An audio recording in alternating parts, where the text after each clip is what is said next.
background report. And to begin our conversation this morning on the renewed push for state police, let me first introduce in the studio that we have here, Ambassador Abdullahi Shehu is the Professor of Criminology and Security Studies, Pioneer Director General of ECOWAS Intergovernmental Action Group Against Money Laundering in West Africa, GABA, and immediate past Nigerian ambassador to the Russian Federation in the concurrent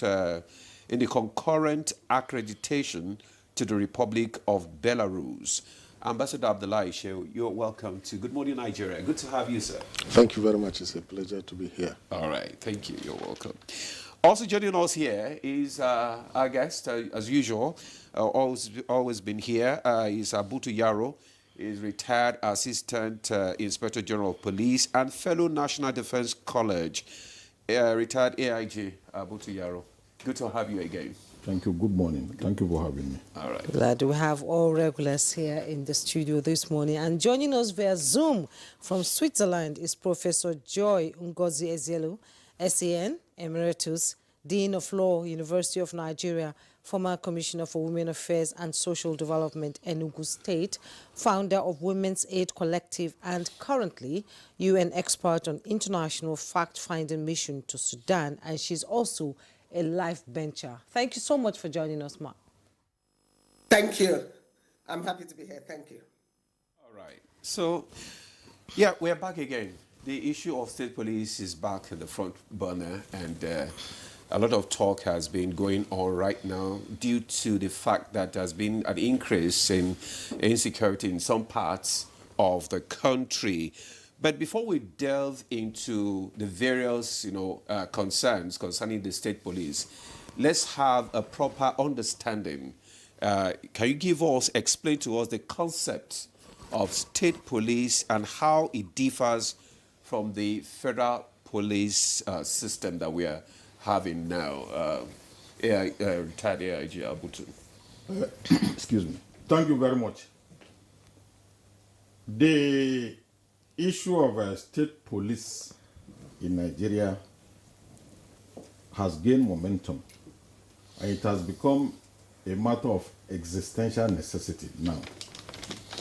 And the concept entails the existence of the national police structure as we are having. Okay. I don't call it federal police because it's national police. Okay. Nigerian police force, as defined by our constitution, is a police force that takes care of all entities and tiers of government and persons and the space called Nigeria. Then the state police, on the other side, is a kind of a supplemental policing entity that is run and exists in the subnationalities and the communities. Subnationalities of the state's area, jurisdiction, subnationalities of the local government. And the essence is to cover some void in the security architecture. Nigeria is a very large country in size and population. And among the large countries of the world, this kind of policing arrangement is a common characteristics. Okay. Like Brazil.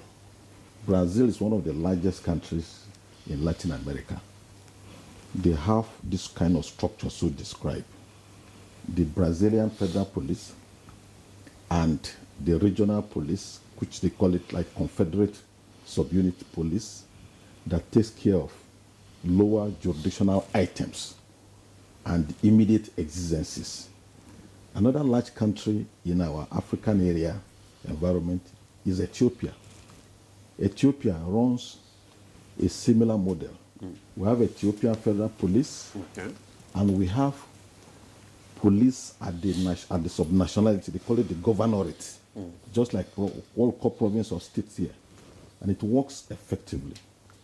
The other African example, which their circumstances similar to us because we are the three largest countries in Africa in terms of population, Nigeria, Ethiopia, and Egypt. Egypt runs something similar in the sense that their policing system in Egypt is highly militarized because it was a system that evolved out of the pharaonic era of Egyptian growth. Okay. Highly militarized, with the national police operating in the urban area and the gendarmerie kind of police system largely in the urban areas. And it produces very effective results. What we need is wider police coverage of all the nooks and crannies of our country. And the need for it has become very urgent. And it has become an existential imperative at the moment, considering the void in the gap, considering the threat, and considering the need to have a kind of concentric ring of policing. Policing is supposed to be organized in a concentric ring. The inner ring of policing, the outer ring, the middle ring, and all. That is how you cover a country. It's not supposed to be a single polar entity that is standing tall and strong. It's supposed to be a concentric layer of outfit operating with the same national objective. And our constitution even gives provision for that, in the sense that we have an Inspector General of Police whose one of the major functions he performs is bringing about national policing plan. It's inside the Police Act and it's inside our constitution. And by so doing, we will have a workable system. And let me remind us, in the last 5-10 years, we have mimicked and experimentized state policing. How? Good. As I speak, we have, starting from Ondo State, we have, how do they call this outfit? Amotekun. Amotekun has worked well in the last 5-6 years, and we have seen the concurrent positive results in terms of crime fighting, particularly in the rural areas. We have seen the synergy they have established with the federal or national police structure in terms of coordination, reinforcement, and general coverage. In some climates, as I speak, in Anambra State, we have Anambra Security Architecture, they call it Anambra Vigilante, coordinated from the governor's office, that has provided robust results in terms of dismantling criminal shrines, kidnappers enclave, and persons and entities that were actually hiding in the recesses and ungoverned spaces in Anambra in the last 2 or 3 years with profound result. And of course, too, in the northern states, we have a lot of states organized vigilante on some platform, like in Zamfara. We have an outfit that is organized, run by the state government, that is actually providing some level of security services in a coordinated fashion.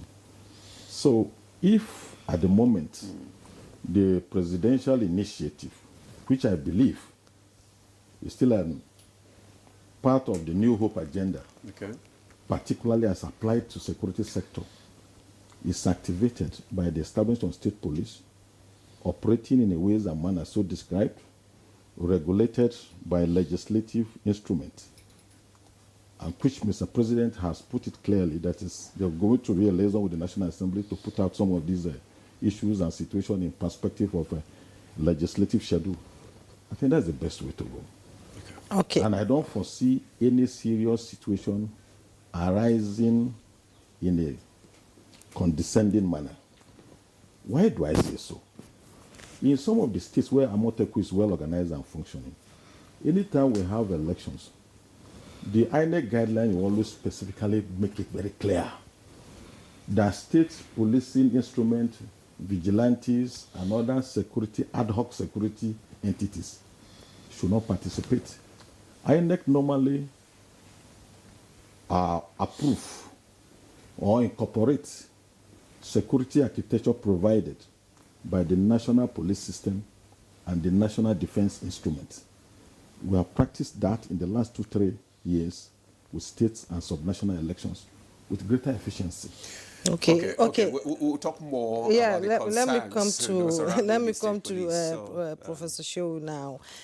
We know that President Tinubu has reaffirmed that state police is unavoidable. You know, he's citing, constitutional reform to decentralize policing and better tackle insecurity. Now, in your view, is Nigeria structurally and institutionally ready for state police? Well, thank you very much, and it's a pleasure for me to contribute to this debate. The concept of state policing is not new. It has been long practiced since the colonial era, when the colonial administrators introduced the native authority, especially that was perceived to be relatively efficient in the northern parts of the country.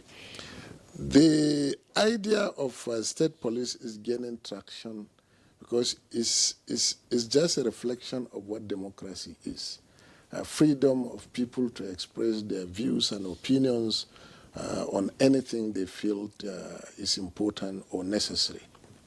However, drawing from the experience of the past, the success of the native authority police or the concept of community policing was concluded with some mixed feelings. It had its successes and it also has its failures. And also, in determining the merits or demerits of this, it's like you are discussing the chicken and egg theory, where which one comes first and which one is more important, okay? Directly answering your question, it's a good thing that the president has made a pronouncement on the subject matter. We have seen it practiced in other climes of the world. We have seen where it works. My personal opinion is that we should not always or only copy things from other jurisdictions. We should design indigenous ideas, indigenous structures that work for us. Domesticate what we could borrow from anywhere. If it works in other territories, we see how it has worked, and then put the necessary framework for it to work effectively in Nigeria. So at the moment, in my view, the necessary framework has not been created for state police to work efficiently and better than what we have as the national police. So we need to establish the necessary legal framework. We need to also look at the advantages and disadvantages and how we can discountenance the disadvantages, and also see how it's going to be more effective than the national police we are running at the moment. Okay, thank you very much, Ambassador. The necessary framework needs to be put in place before we start considering. Okay, let's join our Zoom guest, Professor Joy Ezeilo. Professor, we know that you have traveled far and wide, and you have seen the state police in other parts of the world and how they operate. And here in Nigeria now, there is this clamor for state police as a result of the insecurity situation that's rising in some parts of the country. Let's get your perspective on this issue of state police. Thank you so much. The discussion on state police is one whose time has come.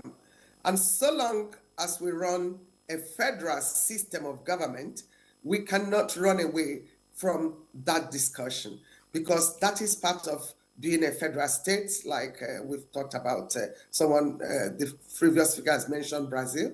You can also talk about Argentina, Australia, Canada, USA. They are all part of that. And when this discussion has been on the table for far too long, but the problem is always people are talking about executive recklessness, especially at state level. I know I tweeted that I support state police in response to what Mr. President said. And all the people that were responding are saying they are just afraid of how the governors might misuse it. And I'm thinking, for how long are we going in a this civilized world? modern world that has become a global village, that people are so afraid of governors cannot be held to account, even if not in Nigeria, internationally, because the law, both international law, has made that possible.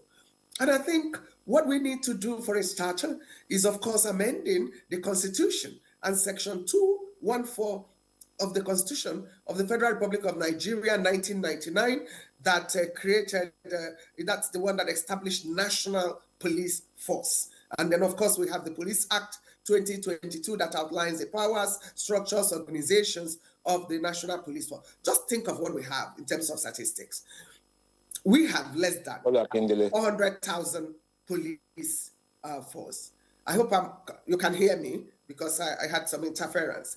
If we have about 371,800 personnel, and we have 226 million estimated Nigerians, then when you're looking at the ratio, you're looking at one police officer to 608 Nigerians. Of course, this is far below even United Nations recommended minimum.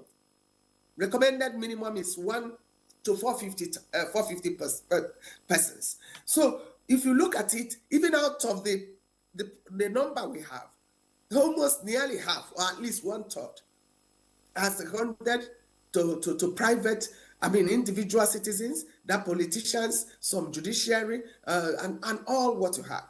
And all. So with that, you have less than, or about 200,000 really in active service of maintaining law and order and performing their constitutional responsibility. Yes. Can I go on? Because can you hear me? Just confirm. We're listening. We're listening. Go ahead. Okay, thank you so much. Because I have always been passionate about this. Like you said, I served globally as the UN Special Rapporteur on human trafficking between 2008 and 14. And there is no country, in the region that I didn't visit that I see how policing and effective policing can help in combating crime. If we have state police, it will just add 2,000 personnel per state. In fact, even 1,000 per local government. Out of 774, we immediately will have 774 police personnel, which will be double even the number we have. If you make it 2,000, what would the number? That will help us in effective policing. And let's not mistake the issue of community policing. It is different from state police.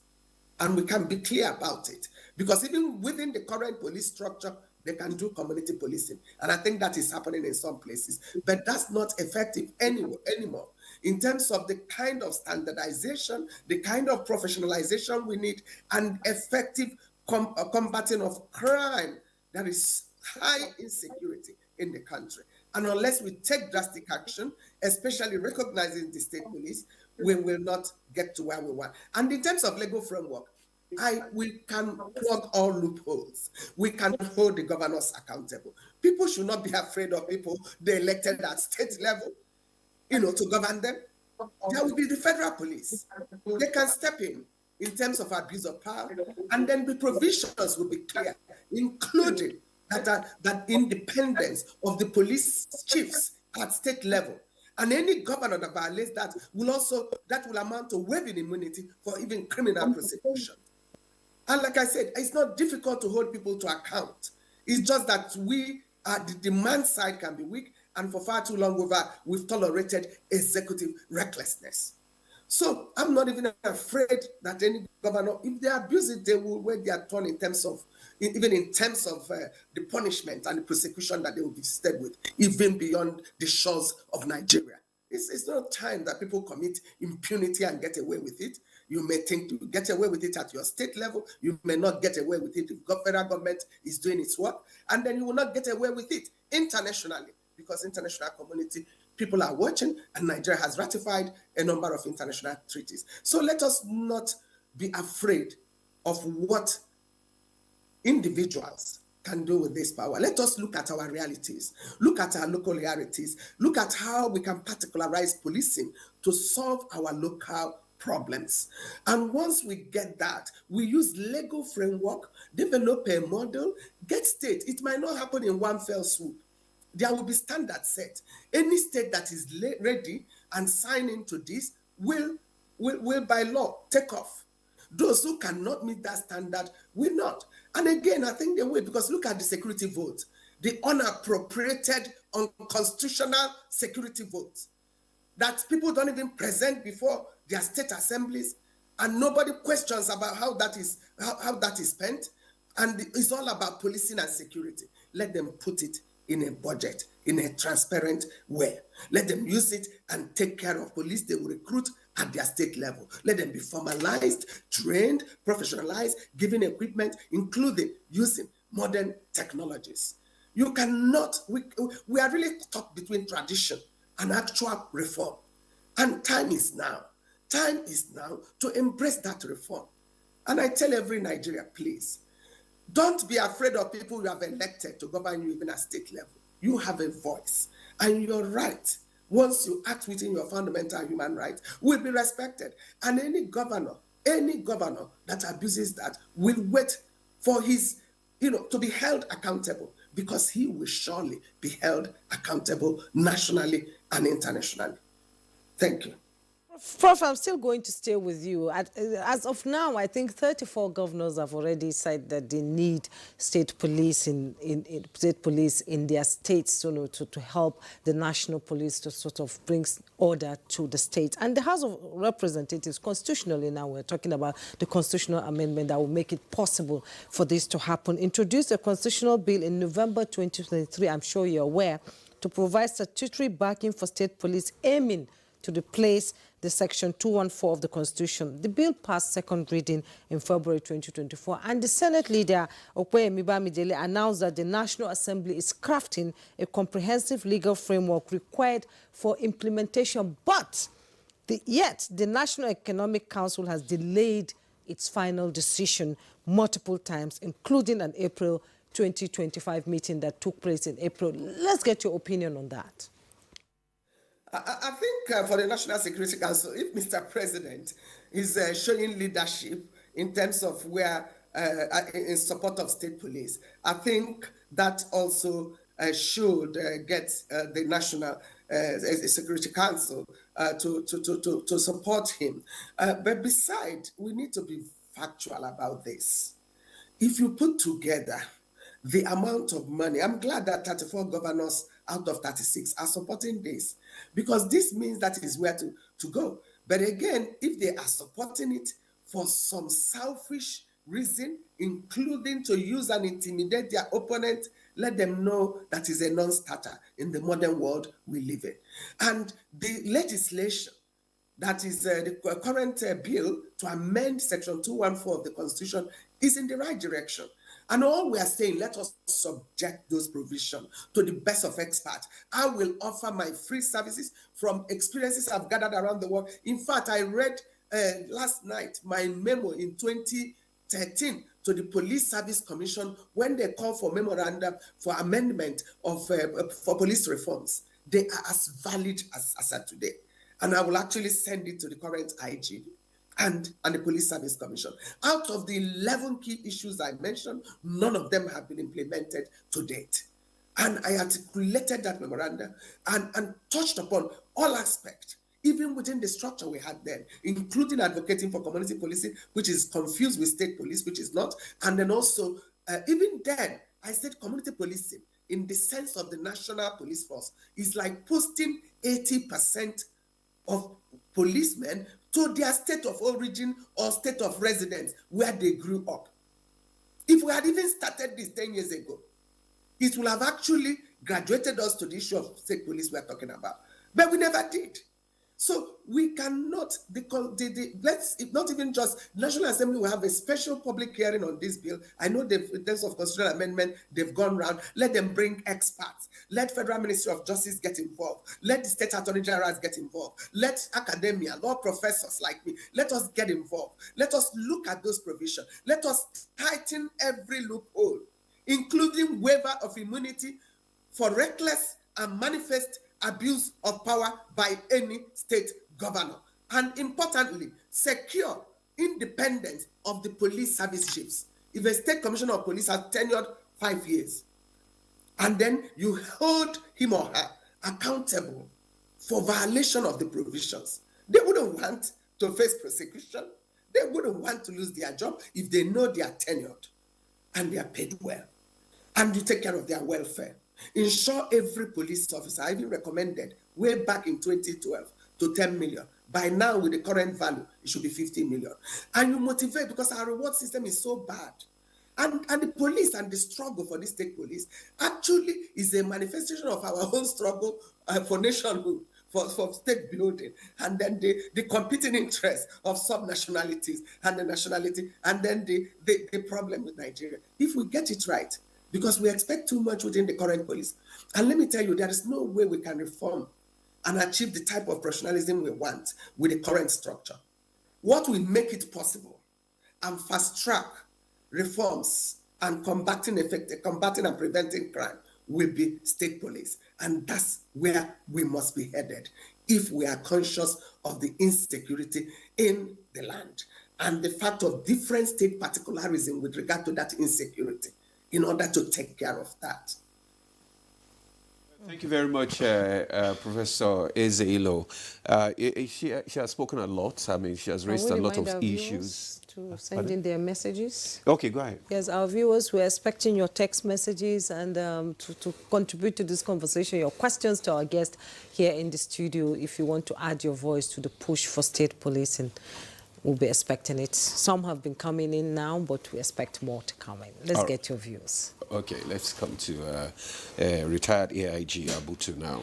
A lot of concerns have been raised, concerning this issue of state police, which also she talked about, the professor talked about, the issue of abuse, by probably the state government and other challenges associated like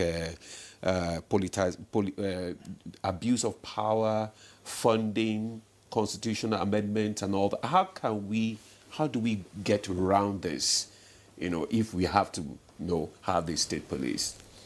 Thank you very much. The most important consideration is this. When we are talking about policing, it will be unnecessary for us to have a very big mindset about a humongous system. Policing can be perfected on any affordable scale, provided that specifics and objectives are articulated and appropriate provisions are made. For example, a state policing platform can be by way of organizing locals, to training them to be first responders to critical emergencies, training them to report appropriate discomfort to superior authorities. State policing can be formatted by making people in a local government, a community, to become informers to security authorities. It doesn't necessarily require, from the word go, that we have a body of men trained in the use and deployed for exercise of coercive actions. Organizement that flows, that distributes and manages security information is policing. Organize old men and retirees to be playing some role, observatory roles, and reporting to whoever takes further necessary action. It's still policing. So in that respect, I don't want us to start with the mindset that this kind of structure, as we are trying to outline, is going to require humongous expenditures. Except, of course, we wish to start from the bigger scale. These are developmental concepts. And if we give practical effect to its existence, I can tell you that it will take another 10 years of gestation, of development and improvement. Therefore, the issue of cost outlay, in my thinking, is a negligible consideration. Even the present security votes that our governors are managing is a sufficient financial outlay to remunerate some people in local areas, having an organizational structures, and having a constitutional template guided by some checks and balances, of course, to operate. The important thing is that we should have some men and women to cover the void. There are some local government areas in this country that before you leave your village and go to local government headquarters, it will take you nearly 1 hour. So we are saying that the man in that village, once he encounters insecurity, what are the appropriate and instantaneous reaction he's supposed to take? Who are the next available responders nearest to him? It doesn't necessarily mean one uniform big man from the local government headquarters or state headquarters to come there. It could even mean the youths within the parameter of that village working as a functional entity, trained by government, remunerated, and given some communication gadgets and other little defensive actions to respond, to save lives and properties. That is the beginning point. So in my view, we can start with what we have, particularly making the presence of law enforcement entities in the rural areas. And these are the part, I want to remind us ourselves that Nigerians today, 70% of Nigerians, they live in scattered rural settlements. And their security needs is higher than we in the metropolitan area. So those impacted areas, we must have a modicum, a network of what acts as a buffer for them. It may not be very effective, but to form a basis, just like when we have dispensaries in the villages. Dispensary may not treat serious ailments, but they can provide first aid and medical counseling. That is the kind of thing we are talking about. Is that not what we already have now? All these local vigilante like Amoteku and that is what we are saying. That is what we are having now. This is what we want to formalize and aggregate to a constitutional format. Exactly. In my opening remarks, I say so. That we have microcosms of this entity in existence. Already. And these microcosms have been tested to some way, and they have made some fantastic security deliverables. So what the government is saying, or our president is saying now, is to give it a functional constitutional platform for them to operate with specific guidelines and with specific innovations, particularly from managers of the security community. For example, in the formation of state police system, the Office of the National Security Advisor has a lot to do. Even the Office of the Inspector General of Police has a lot to do, because he has to devise some national policing plan, and then we'll give a national minimum of what we want and how they do it, and it's going to work. And by so doing, the dormant use of security votes will now be reversed.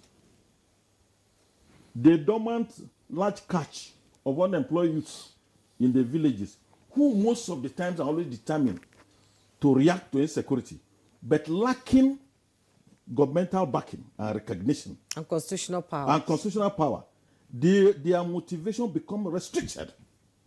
But when we organize our people in the format so described, they may not have gargantuan or big equipment like the national police system. They may not wear big uniform and gear like the national police system, but they are reacting and they are acting. Policing does not necessarily need to be delivered in uniform.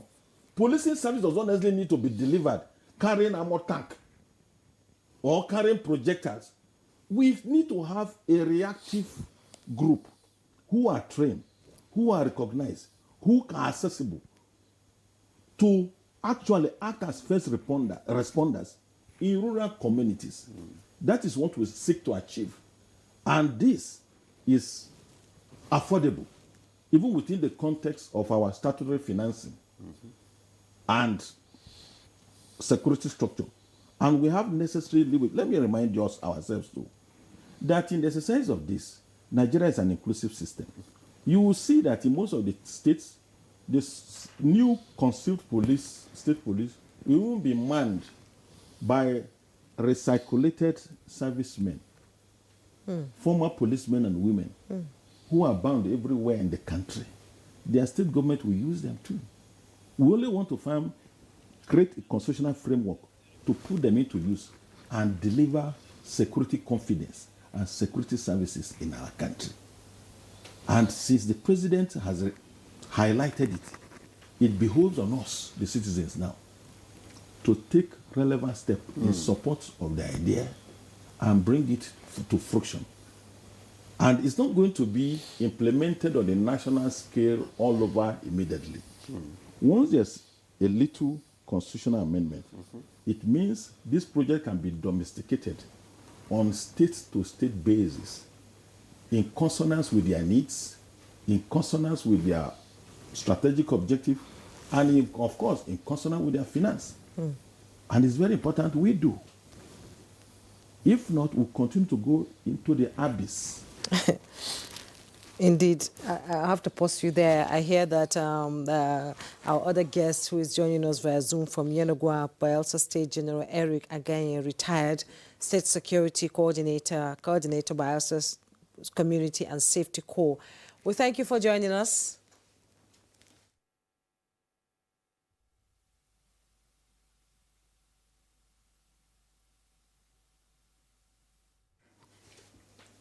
Can you...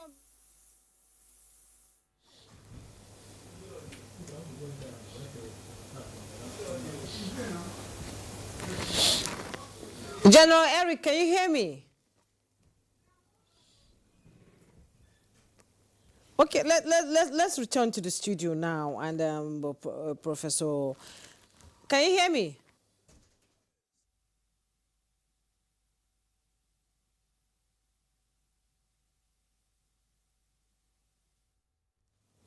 You can't hear me?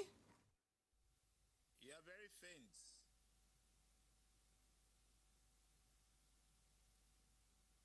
To your other two guests here in the studio. Now let's talk about, because coming from Borno State, I know what happened during Boko Haram, and civilian JTF played a huge role in kicking the Boko Haram insurgents out of Maiduguri, and it sort of brought a sort of solace to those living there, and they are still functioning.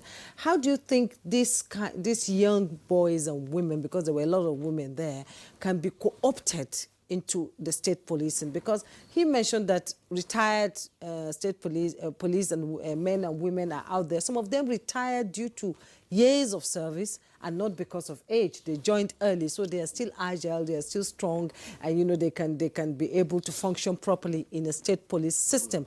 And Professor Ezeola said they should most state police should function from their state of origin. But how do you think that will function? That would function well with the system, especially, bias, supporting ethnic, your ethnic group and all that. How do you think we can be able to perfect the system to ensure that, people there are getting the best out of the state policing and can support it? Because there's a lot of fear saying government politicians might use them, ethnic, opponents might use them. So how can we perfect that system for Nigerians to trust the system itself? Well, first of all, we need to contextualize this conversation in proper perspective. Okay.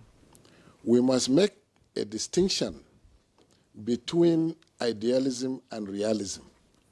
But that does not mean that we take the option of defeatism. Granted, there are a lot of advantages in operating a state police system.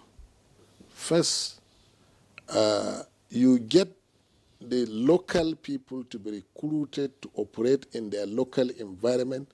They have comparative advantages of having a good knowledge of the environment. They have the advantage of knowing the language of the local communities.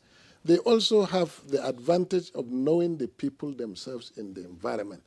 And they should also be patriotic enough to protect their own local environment. This is good advantage.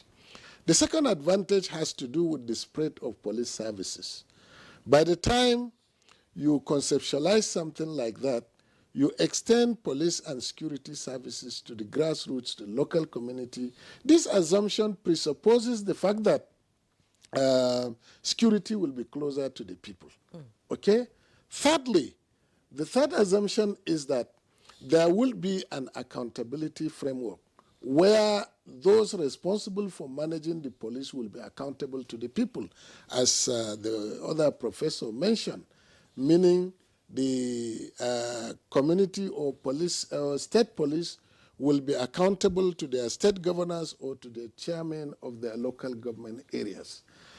Fourthly, the assumption is that it will create a lot of employment whereby we can absorb some of the agile youths and to contribute in the context of the GTF, which you have mentioned.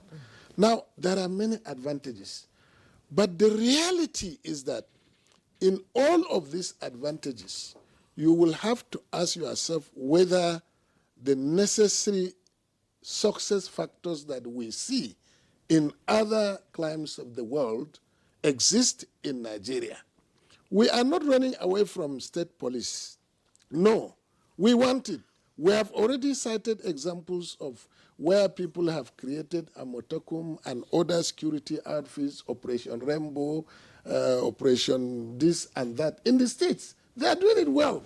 If it is the matter of funding, the states should be able to fund them. The 34 state governors that said they want it, nothing stops them from creating. Zamfara State, I think last year or year before, launched a comprehensive community policing framework, established a trust fund that will be funding it. Sokoto State followed. I know there is Operation Rambo in Plateau. In Anambra, there is something similar to that. Nothing stops them from doing it. The whole debate has continued and is gaining traction because we want to make it national. And by making it national, we shall be dancing in cycles. While trying to highlight the advantages, we cannot run away from the disadvantages. The issue of coordination, whether we like it or not, is going to be one fundamental one. The issue of training, are they going to get better training than the current national police that we have? People who will train them, are they going to come from heaven? Or the same people, the same retired policemen that we have will be the ones to train them? Will they be able to take care of the inefficiency of the Nigerian police that has led to this idea? Now, the police is alleged to be maybe inefficient because of corruption. Are they going to be angels that will be sent from heaven that will run the state police system? They are the same Nigerians, the same attitude that we have, and therefore, what we need to do is to first of all clearly identify the success factors, establish the necessary legal framework in the context of democracy, and allow every state to do what it can within its own resources. It will work. But we cannot put a sort of a blanket stamp to say that one fits all in all the states. Okay, we can't have a blanket, decision. Okay, let's go back to Professor Eze-Ilo now. And my question will be, because we have talked about the various concerns concerning state police and the need for them to be held accountable for abuse of power and all that. How do you think they can be shielded, actually? Because, you have seen state police operate in other climes. How do you think here, how can we shield the police, from political interference and ensure impartial law enforcement? Because that is the major fear of the people that are canvassing against it. It's about professionalism. It's about setting standards. It's about building capacity. It's about institutionalizing best practices. As it were, we know who do police really serve in Nigeria. Police serve more the individual rich, powerful, and politically connected. And if you continue to have this kind of framework and mindset, because that is where they can get their promotion, their bread is buttered, their welfare can be taken care of. And then we have all these individualized services and seconding people to police and turn them into bag carriers for madams and ogas that talk down on them. This is not the police we want. This is not the police any nation deserve. The constitutional role and duties of police cannot be performed with such standard. So it is very easy. That's why I talk about tenured. Even the current Police Service Commission, because we have national police force, yes, established constitutionally, then nobody is sure of tenure. People are changed, people are removed at the whims and caprice of politicians. So if you start, I think the change we want, I agree there is no quick fix.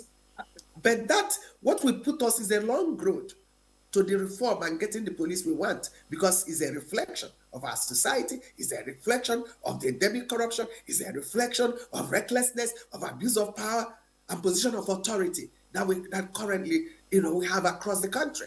So if we want whatever we desire, we put it on paper, we have it properly conceptualized, we have appropriate legal framework, and that must include, even at state level, an independent police service committee or whatever you call it. Like you have National Judicial NJC Council, and then you tenure, you recruit the best, tenure the police service chiefs, so they know they are independent, they are impartial. I've seen this work in other countries, for example, when we talk about separating office of the minister and attorney general of federation, and then you have tenured DPP. So you see them do their work. Nobody can influence them. They will know that the influence of the political governor is, they are likely to find themselves out and out there facing prosecution. If they are to abuse power, they will now know that they have the power to act and act in the best interest of the people they are meant to protect. The current system doesn't encourage that. And what we have is already pure bad image, where men and women are turned, policemen are turned to handbag carriers. It's such a bad sight. Anytime I see that, I just grin and say, what a country where people are suffering insecurity. In fact, when I was coming out here at the airport, I saw one person, not even holding any political position, with about 6 or 7 police men, about 3 DSS, and there was also military on their days. So an individual, combined security force, protecting an individual. If the society, if we have this type of security we want, there wouldn't be need for this individualized protection of the police service. So shielding the personnel is very important. Taking care of their welfare, what is the appropriate living wage, motivating them and giving them opportunity for professional growth will really go a long way in solving this issue. And mind you, the system we see, the legal framework doesn't do away with the federal police. The federal police can now get more professionalized. They can still come to state for investigation like we have, like FBI. They can still, intervene in cases of federal jurisdiction. If it's a criminal matter of federal jurisdiction, they can still intervene. And we talk about cooperation. What is important in this kind of system we're talking about is capacity, is cooperation, is coordination. They are all very important. And of course, we fight to end the corruption we have, which will come with serious reform.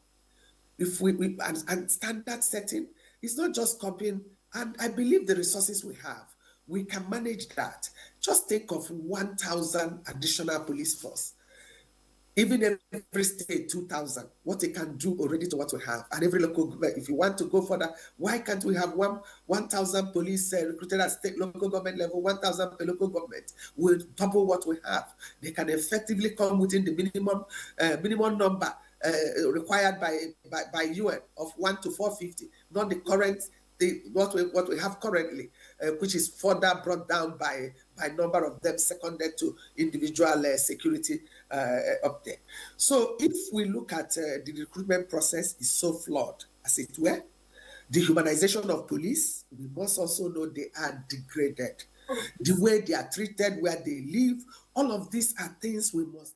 I hear that you'll be leaving us by 8:30, actually, but a viewer has sent a message for you, and I'm going to read it now so that you respond before you go. He said, "Good morning, Professor Joy Ezielo. The fear of our governors is genuine. Emphasis should be on community policing rather than state policing. How many of the state governors that have trampled on citizens' rights have been held accountable?" And this is coming from Yusuf Abdul from Zaria. Let's hear your response to that. Thank you. It's most unfortunate that we have gotten to the stage we have gotten to with the governors. And obviously, some of them, and I wouldn't say all, because there are not only there are law and order governors who know that there is tomorrow and that they will be held accountable. The issue is lack of accountability, low prosecution, and setting example. And with the state police, that's why I said the federal government must step in. The law in itself will be very clear. And any state governor that wants to sign on to that will know that you must have guaranteed tenured for police service chiefs, and their independence must be guaranteed. And for us, accountability depends on all of us.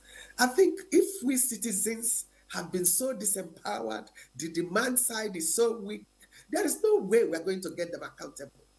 But if our vote works and people we elect now want to become our lords and masters, authoritarian, then we will tell them and we'll chase them out with our vote and all the constitutional powers that we have. And like I said, we haven't explored what is available to us as citizen Nigeria. Because if we have, we know that ordinary letter petition, even to United Nations, to African Union, to appropriate bodies, to different embassies, can make those governors not step out of Nigeria. They can order international arrest warrant for them anywhere they step for criminal abuse of power and detaining people. So let us use what we have to defend ourselves. And for the governors that people are now so afraid of what you can do with power, I really pity them, because remember, time does not run out of any criminal matter. You'll have your own term, you will finish it, you will go out again, someone else will come and you'll be held to account. And it's not really, if you are really in service of your people, you can't use your powers to intimidate them.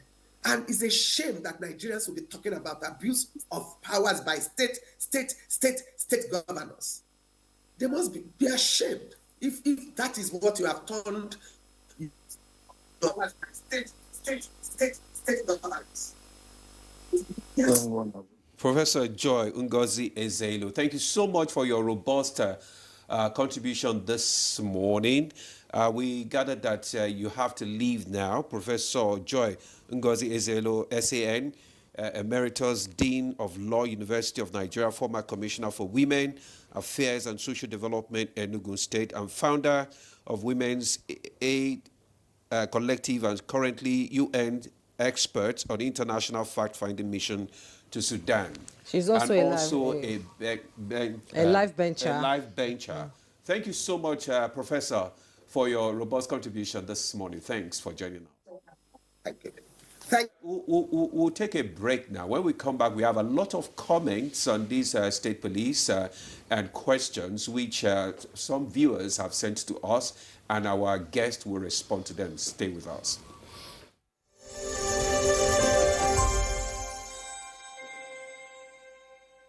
By the special grace of God, I will be turning 65 years old on the 21st September 2025. And this happens to be a Sunday. This is why I have decided to dedicate the day to God for all His blessings in my life and having a quiet birthday. I wish to appeal to those who would like to send a birthday card, cakes, flowers, greetings in the newspapers, or gifts, should please send the funds to the designated account for a special project close to my heart, among many others. The completion of the National Library. This will be the best birthday present I could receive. My love for education has informed my decision to dedicate my birthday to this worthy cause. This fund is coordinated by the Federal Ministry of Education under Oluremi at 65 Education Fund, Zenith Bank PLC.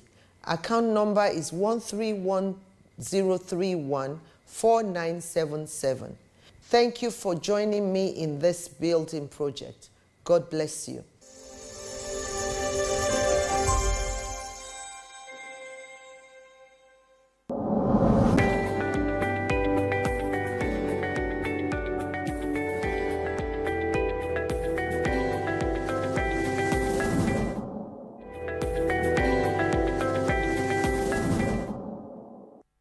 we can change the narrative about Nigeria. You know, when people talk about Nigeria, they talk negatively about it most of the times. So it's the role of the filmmakers to now bring that positive side of Nigeria for the world to understand that Nigerians are more than the negative information they used to get. And we can do that digitally, because in those days, you know, you have to communicate or go for lectures for people to understand where you're coming from. But now you have these platforms. Everything you have can go on these platforms. People will see globally. Look at Nigeria on Netflix. It's doing really very well. When Nigerian films premiere on Netflix, you find out that they're in the top 5 or top 10 in most of the European countries, Asian countries, and all other parts of the world. So this is one of the ways through which we can be able to export that, you know, or do that cultural exchange. How much of being a Nigeria cultural ambassador are you? And we're all guilty of this. Most of us Nigerian filmmakers are guilty. So here we see a good number of us telling stories that are still Western culture dominated. From the naming of your characters, from the writing of your story, the characters are named English names. What happens to Yoruba names? What happens to Hausa names? What happens to Igbo names? What happens to Tiv names? What happens to our cultural epic names? Oh, they say, but they will not be able to pronounce it. Oh, leave that to them. Do we pronounce their own names? We have to be intentional about how we represent our culture, knowing now that the world is a global space and you don't need people's permission. Everything you do, directly or indirectly, intentionally or unintentionally, you're putting the Nigerian story out there. I think we should begin to make conscious attempts at creating our own streaming platforms. So we thank God for giant streaming platforms like Prime Video. We thank God for giant streaming platforms like Netflix and the rest of them. But what happens if today or if tomorrow we come up with our own Nigerian Netflix?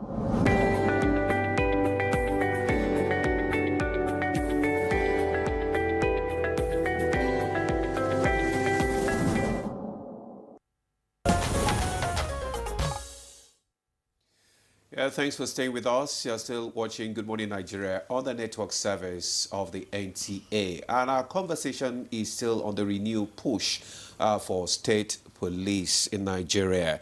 Well, let's go back to our Zoom guest in Yanogua. We just believe that the network is fine now. That's talking about General Eric Agaye, retired, is the state security coordinator and coordinator by Elsa Community and Safety Corps. General, once again, good morning, if you can hear me clearly. Good morning. And Safety Corps. General. Good morning.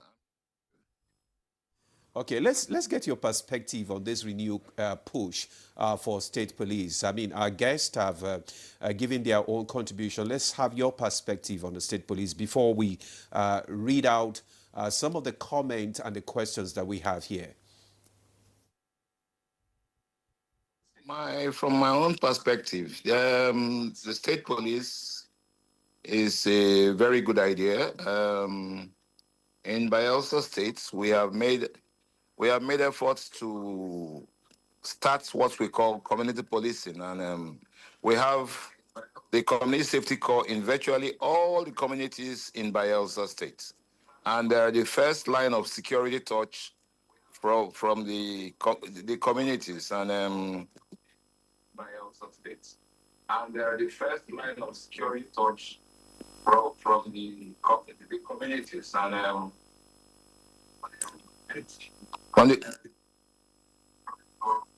from the communities is from the Community Safety Corps. We have them in clusters in virtually all the communities in Bayelsa State. And they are the first line of reporting. They report all cases they get to hear to the divisional police offices, and action has been taken, and such security reports get to the headquarters in Yanagua as quickly as possible. To the headquarters in Yanagua as quickly as possible. The state command works with us in synergy, and All cases that are transferred to them are handled with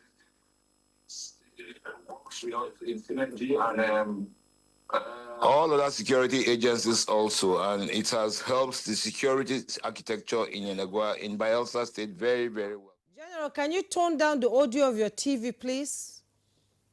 Can you tone down the audio of your TV and just talk to us? You don't need to listen to yourself again. Down. It's been turned down, Madam. Clear. Go on. To a large extent, helps the security situation in Bayelsa State generally. Bayelsa State happens to be one of the most peaceful states in Nigeria presently. And working with the Community Safety Corps, it has greatly helped the situation in Bayelsa State. As regards to that, with state police, we are looking at the possibility of converting most of our Community Safety Corps to state police when the situation starts, when the situation is approved in Nigeria. I also want to mention that the last elections in Bayelsa State, which were two-stream, the national election and the state governorship election, the governor did not encourage the involvement of the Community Safety Corps in any of the elections. And it was very, very hitch-free. So the idea of people insinuating that the governors might use the state police to their advantage does not exist in Bayelsa State. I will strongly disbelieve that. The governors are humans, and some of them have very, very good integrity. And with that, if we have state police, the crime rates in the states will definitely improve, and that's my thinking. Stay with you before we take the questions. You are the coordinator of Bayelsa Community and Safety Corps. Now, looking at, at the system, how can interstate coordination work to prevent criminals from exploiting state boundaries now? Yes, most of the security advisors in the various states are mostly ex-servicemen, both from the police, army, the Navy, the Air Force, and the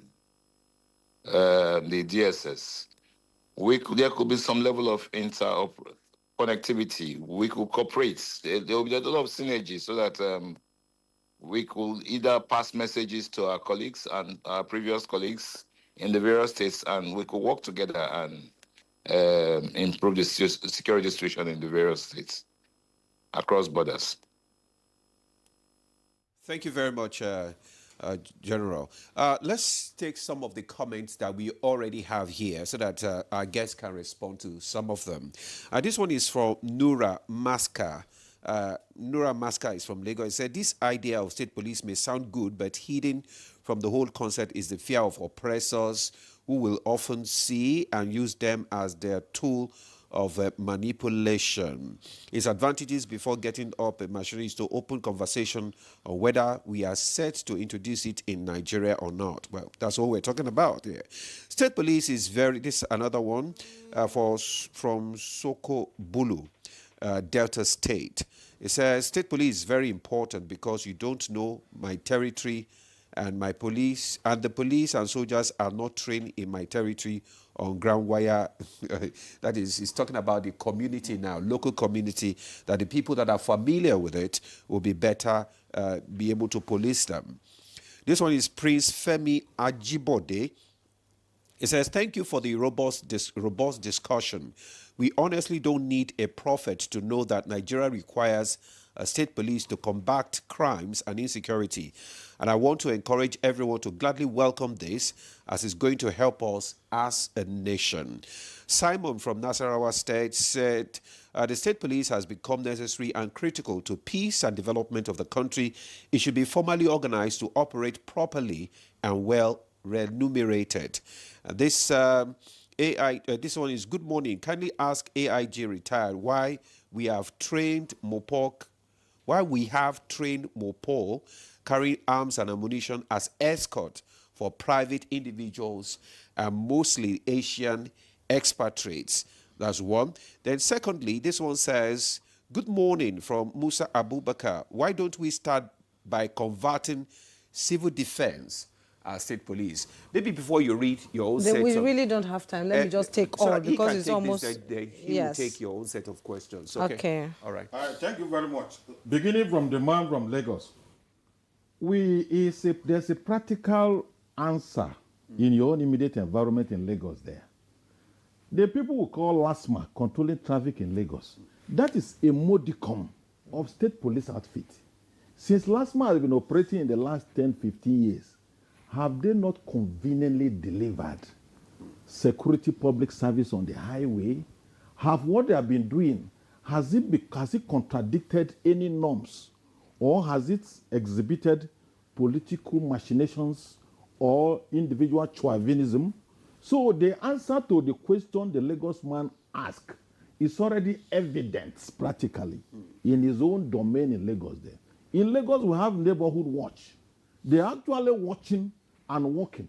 They make arrests. They have an established liaison with the national police in their community, which operate in form of DPO, in form of area commander, etc. And it has been a seamless transaction. The general from Bayelsa has demonstrated the same answer, that in his own domain there, they are organized by the state government, they work in synergy with the DPOs, with the area commander, and the national police entities seamlessly in their communities.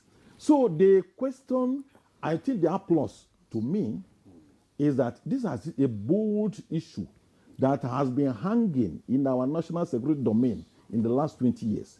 Since this government, or President Tinubu, has come up strongly with it now, it's a revolutionary approach. Okay. And we need to key into it, and it's workable within the context of what we have discussed. So some of these fears, in my mind, are negligible, they are manageable. Is it possible the civil defense to sure, tell them to... What they are doing, what the civil defense is doing, is still policing. Like as I said earlier, policing itself is a concentric template. Security is a concentric template. In the inner core, you have the police, you have in the outer core, you have the SSS, you have the civil defense, you have vigilantes, you have concerned citizens. That is how a concentric ring of security is deployed in any national security architecture. Okay. And then the policy guideline will always be reviewed regularly by the National Security Advisor's Office, who has oversight function over the aggregate security architecture of Nigeria. So to me, we are safe to go. And to me, I'm excited that this president has taken the bull by the horn by declaring the implementation of this scheme in no time.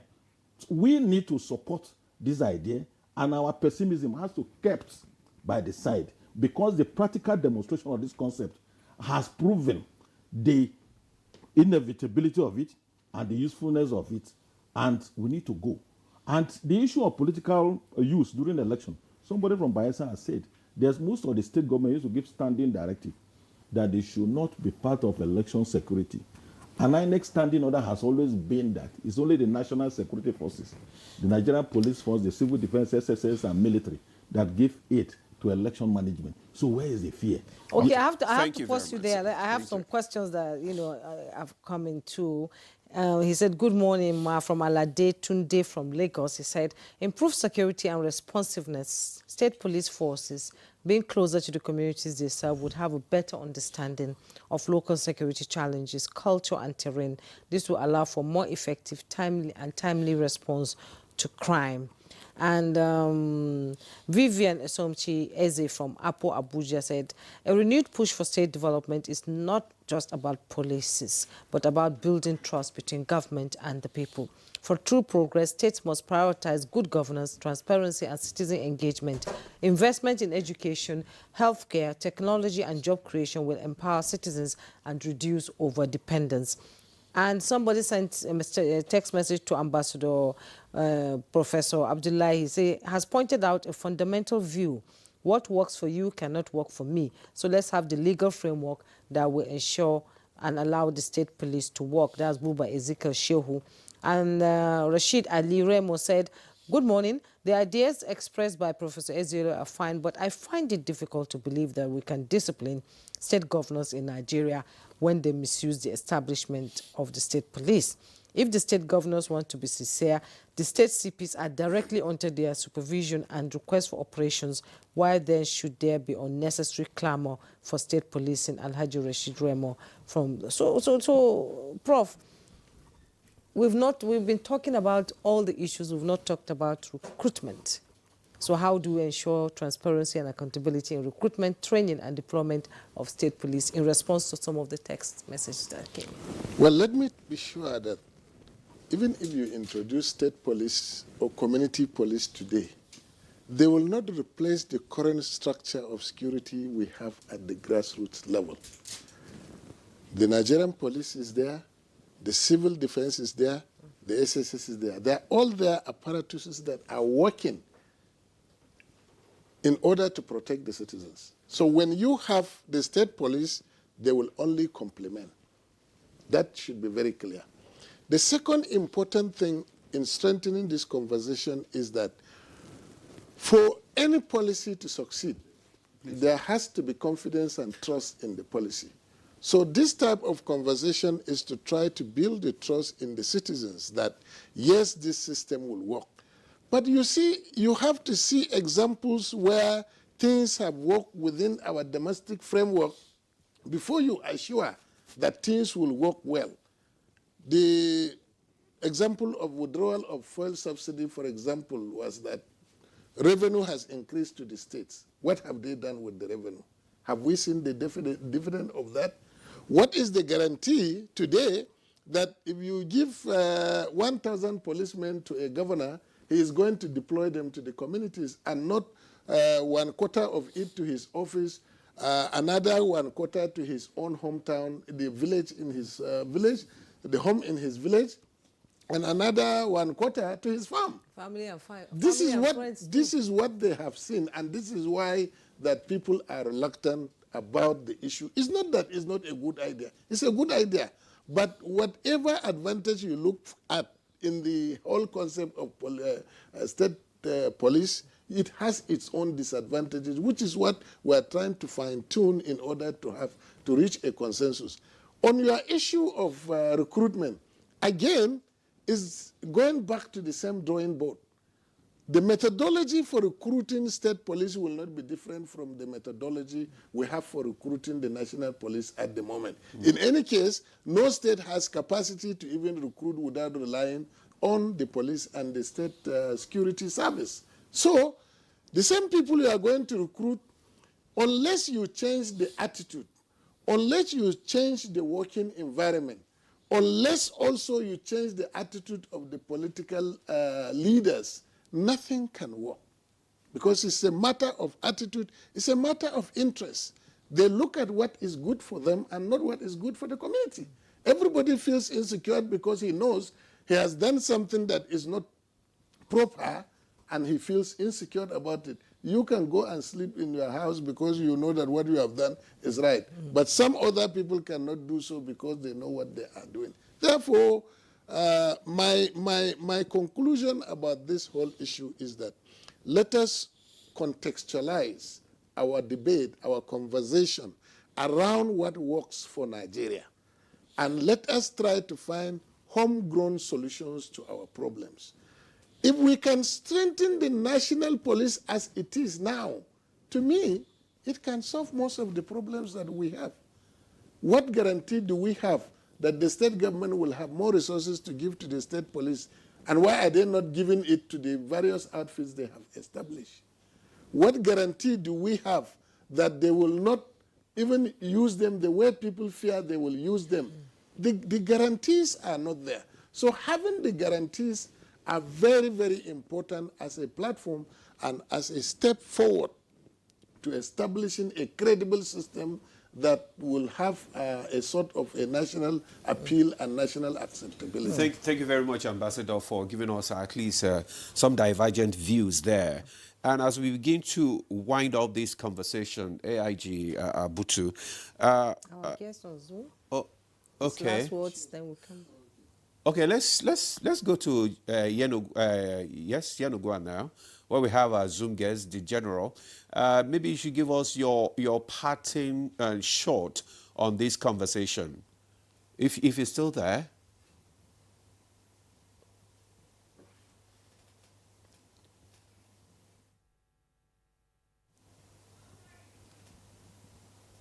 Okay, let's come back to the studio now. AIG, retired AIG. Let's get your parting shots now as we begin to wind up this conversation. In 60 seconds, how do you think we can transition, from maybe federal to state police, the transition from federal to state, but be managed, amicably? One, it will be managed by legislation. Secondly, by oversight. Where is the oversight authority? National Security Advisor's Office. That is the national constitutional entity that exercises authority, oversight authority, all over security instruments in Nigeria, with respect to their operations, with respect to their modus, with respect to their scope, and with respect to their constitutional alignment.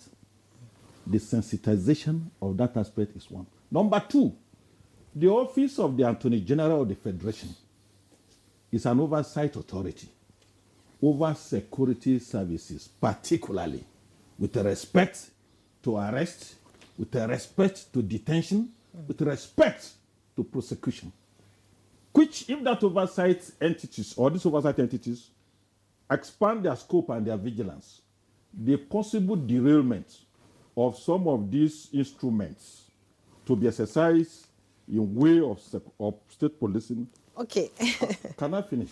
Yes, okay, please. just in 10 seconds. 10 seconds, 10 please. seconds. Okay, so it will be minimal. And then beside that, this fear that they will be overused, which we have been nursing for the past 30 years, we need to live beyond fear.